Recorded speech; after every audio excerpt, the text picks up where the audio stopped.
మాట్లాడదాం రాములు గారు ప్లీజ్ దయచేసి. వెంకటరెడ్డి గారు, బీజేపీ నాయకులు 10-10-10 అంటున్నారు. ఎట్లా 10కి ఫిక్స్ అయ్యారంటే ఒకవేళ నిజంగా రేపు తెలంగాణ ప్రజలు 11 సీట్లు ఇచ్చినా కూడా యాక్సెప్ట్ చేస్తారు. 10కే ఫిక్స్ అయ్యారు. తెలంగాణ ప్రజల ప్రేమ అభిమానం తప్పకుండా మాకు వచ్చే అవకాశాలు ఎక్కువనే ఉంటాయి.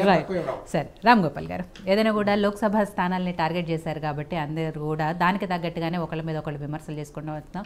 మొన్నటి వరకు అసెంబ్లీ ఎలక్షన్స్ ఉన్నాయి, దానికి సంబంధించిన విమర్శలు చేసుకుంటూ వచ్చారు. ఇప్పుడు పార్లమెంట్కి సంబంధించి ఉన్నాయి కాబట్టి దానికి చేసుకుంటూ వస్తున్నారు.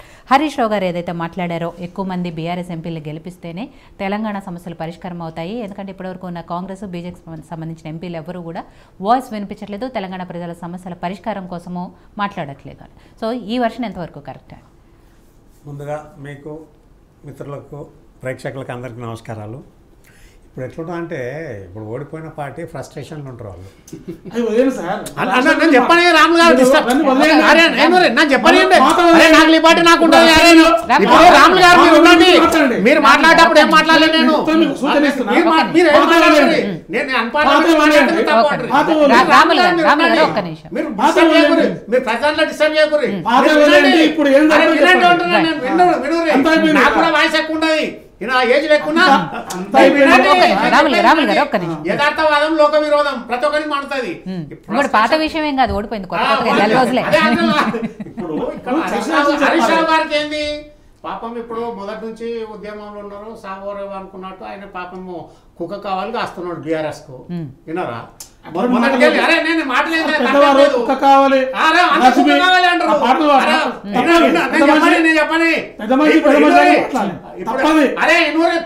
తప్పెందుకు అయితే ఇక్కడ నెగటివ్ వర్షన్ లో అనలేదు, పాజిటివ్ వర్షన్ లోనే అన్నారు. చెప్తున్నా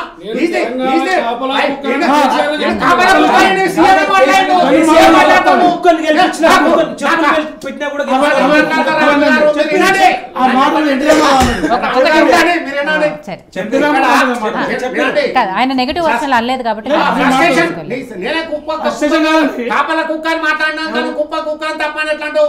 కుక్కకున్న వాల్యూ మనుషులకు ఎక్కడున్నది? అది పక్క పెట్టి ఇవాళ ఇక్కడ టీఆర్ఎస్ ఏంటంటే ఏదో అంటే 1 by 1 పోతుంటది. రీజనల్ పార్టీ ఒకసారి అధికారం పోయిందంటే మళ్ళీ రావాలంటే అయ్యే పని కాదు. ఇక్కడ వీళ్ళు మొదటి నుంచి బ్లండర్ మిస్టేక్ అన్నట్టు వీళ్ళు ఒక వర్గాన్నే పెంచుకుంటూ పోషించుకుంటూ వచ్చారు. ఇక్కడ 100 ఓట్లల్లో వీళ్ళకి బెనిఫిషరీస్ అంతా 20 మంది ఉంటారు, మిగతా 45 మంది యువకులు ఉంటారు. వీళ్ళని విస్మరించారు వీళ్ళు. వినరా? తర్వాత 15% మైనార్టీ మీద డిపెండ్ అయ్యారు వీళ్ళు. తర్వాత ఏదైతే ఉన్నదో 20% ట్యాక్స్ పేయర్స్ ఉన్నారు, వాళ్ళు వీళ్ళకు డెడ్ అగెనిస్ట్. ఎందుకంటే వీళ్ళకి చాలా ఇది ఏదైతే ఉందో 10 ఏళ్ల తర్వాత కూడా వీళ్ళు విభజన హామీల గురించి ఒకనాడు కూడా ఈ ఎంపీలు పార్లమెంట్ అయినాడు మొత్తుకున్నది లేదు, దాన్ని పట్టించుకున్నది లేదు.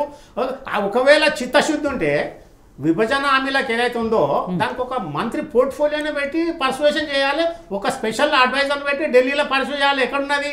అవన్నీ అయిపోయింది, ఆయారాం గయారాం అన్నట్టు అయిపోయింది. ఇక్కడ వీళ్ళు అనుకున్నంత అంత ఈజీ కాదు.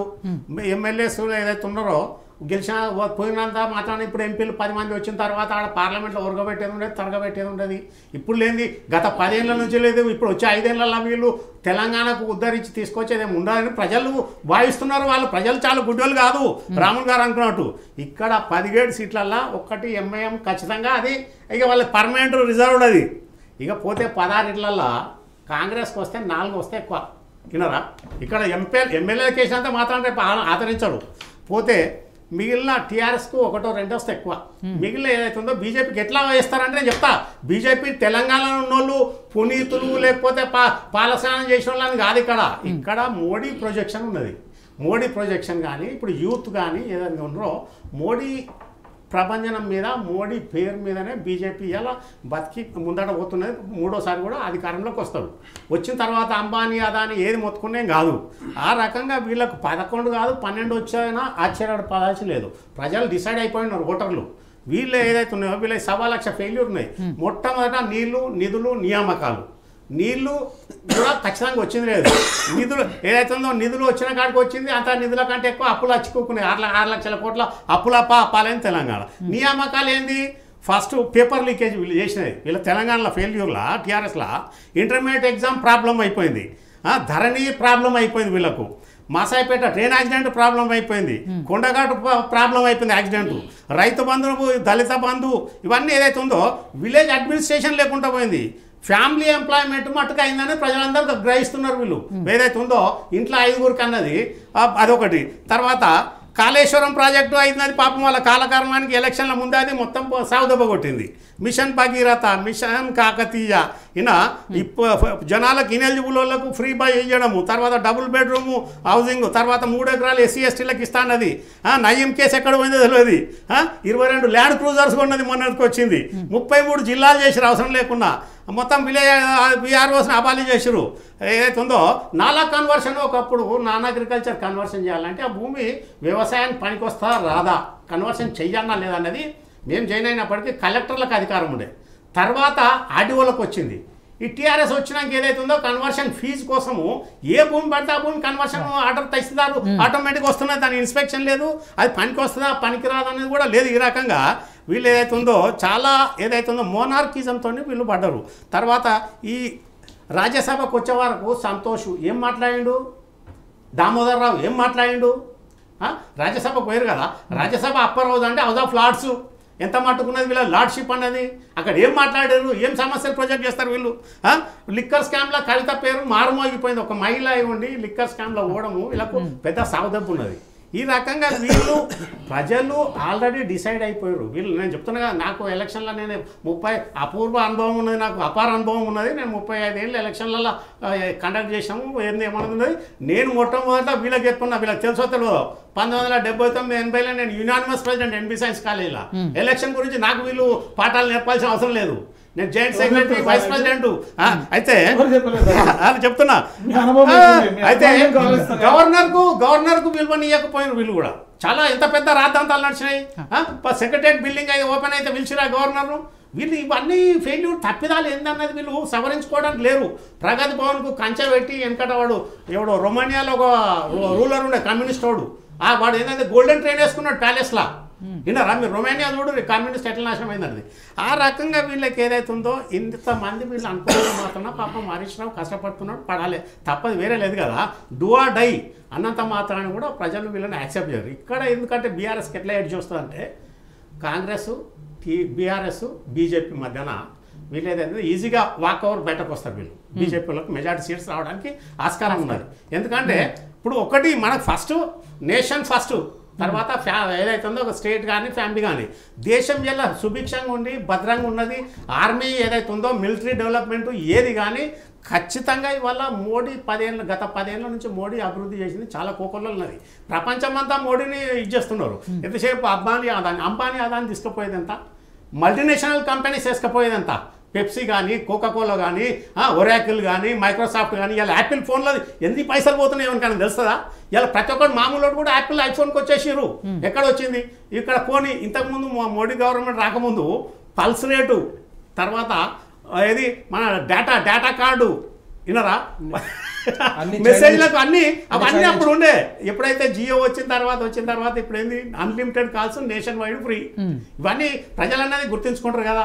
అదొకటి. బియ్యం కూడా జనాలకు ఏదైతుందో ఇప్పటికీ మన కరోనా వచ్చినప్పటి నుంచి కూడా ఈ కరోనాలో చాలా మంది ఏదైతే బతికి బట్ట కట్టడానికి మోడీ ప్రత్యేకత. ఎందుకంటే ఎవరిని చేయమన్నారు, ఇలా ఒక మన సంసారం ఒక ఇల్లు చక్కదిద్దాలంటే ఇంటి యజమానికి సాధ్యం కాదు. దేశాన్ని తల మీద ఎత్తుకొని 18 గంటలు పనిచేసుకుంటా ఇవాళ తీసుకొస్తున్నారు. అటువంటి వాళ్ళు వీళ్ళు చెప్పే ముందు వీళ్లకు నేను చెప్తున్నా కదా, ఇప్పటి కూడా మార్గదర్శకంగా తీసుకోవాలి వీళ్ళు. నవీన్ పట్నాయక్ 25 ఏళ్ళు ఎంటర్ అవుతారు రేపు మార్చిలో. ఏం చేస్తున్నారు? యోగి ఆదిత్యనాథ్ మన మేనగోడన్లు వాళ్ళ ఎగ్జామ్కు ఆటోలో పోయినరు. మీరు చూసి సోషల్లో వచ్చింది. అది చెల్లె పిల్లలు అదే ఆదిత్యనాథ్ తండ్రి 2 మన్వరాలను తీసుకొని ఎంప్లాయ్మెంట్ ఇంటర్వ్యూకు ఆటోలో పోయిండు. విన్నారా? సింప్లిసిటీ. మనోహర్ పారికర్ స్కూటర్ మీద నడిపించిండు. అది ఏదైతే ఉందో వీళ్ళు చెప్పడానికి అన్నదానికి కనిపించడానికి రాములు గారు కరడు కట్టిన బీజేపీ వాదానికి నేను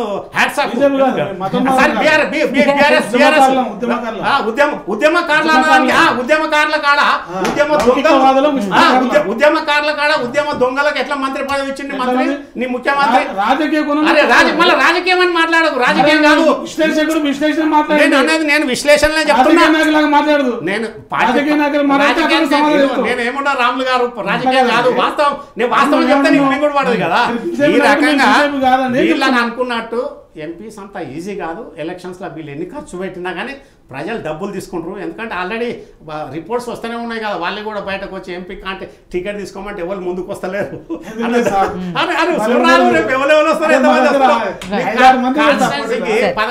దాదాపు 16 కాన్స్టిట్యున్సీలలో 112 ఎమ్మెల్యే ఏది అసెంబ్లీ నియోజకవర్గాలల్లో వీళ్ళు 10,000 కోట్లు పెట్టినా కూడా ప్రజలు తీసుకొని వీళ్ళకు ఎట్టి పరిస్థితుల్లో వీళ్ళకు ఓటేసే పరిస్థితుల్లో లేరు జనాలు. ఎందుకంటే అర్థమైపోయింది కాబట్టి వీళ్ళు ఏదైతే ఉందో మా పాపం హరీష్ రావు ఆయన ప్రయత్నం చేయడం తప్పలేదు. ఏదో రకాలు చెప్పినంత మాత్రాన కాదు. వాళ్ళు కాంగ్రెస్తో అంటగాగిర్రు, బీజేపీతో అంటగాగిర్రు, విన్నరా? అన్ని విధాలా ఉన్నదాన్నంత మాత్రాన వీళ్ళకు ఖచ్చితంగా రేపు తెలంగాణలో వీళ్ళు 10 మంది వచ్చి వీళ్ళేం పడగొడతారనేది ప్రజలకు ఆ మాత్రం బుర్రా జ్ఞానం ఉన్నది. సోషల్ మీడియా వచ్చిన తర్వాత వీళ్ళకు చాలా భయంకరమైన పరిస్థితి ఉన్నది.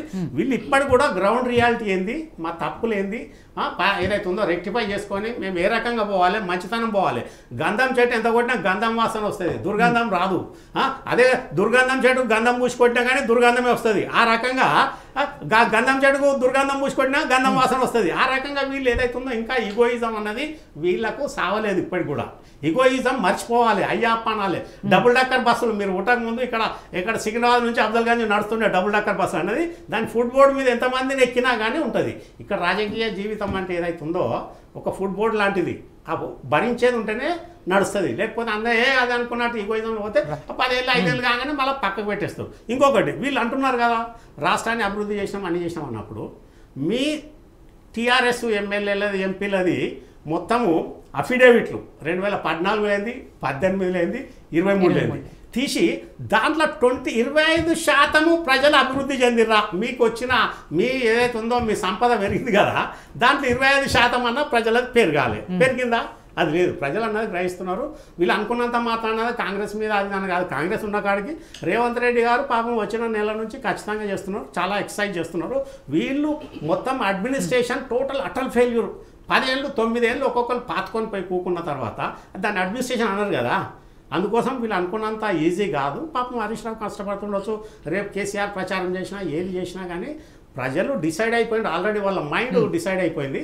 వాళ్ళ మైండ్ని ఎవరు ట్యూన్ చేసి డైవర్ట్ చేయడానికి ఎవరితోనే చెప్పని కాదు.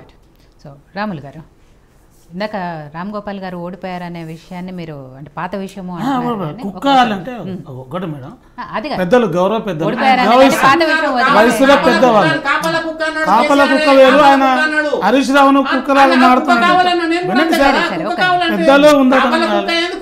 రాజకీయ విశ్లేషకులు విజ్ఞతతో మాట్లాడడం అనేది పెద్దల యొక్క ఆలోచన. వారు నేను నా ఇంటెన్షన్ రాంగ్ కాదు. నేను చెప్పిన చాలా గొప్పగా పనిచేస్తున్నాడు అని చెప్తున్నా. గొప్పగా పనిచేస్తున్నాడు హరీష్ రావు. విశ్లేషకులు గౌరవిస్తాం, 4th ఎస్టేట్ అన్న విశ్లేషకులు గౌరవిస్తాం. మీ వయసు, మీ అనుభవం, మీ అనుభవం, మీ సూచనలు మా తరానికి అవసరం. మీ అనుభవం రామ్ గోపాల్ గారు అన్న దాంట్లో నిజంగా ఆయన వేరే ఉద్దేశంతోనో తప్పుడు అర్థం అంటే మనందరం దాని గురించి, కానీ ఆయన ఎక్కడా కూడా తప్పుడు ఉద్దేశం లేదు ఆయనకి. ఇంకా చెప్పాలంటే హరీష్ రావు గారికి పాజిటివ్ గానే మాట్లాడారు.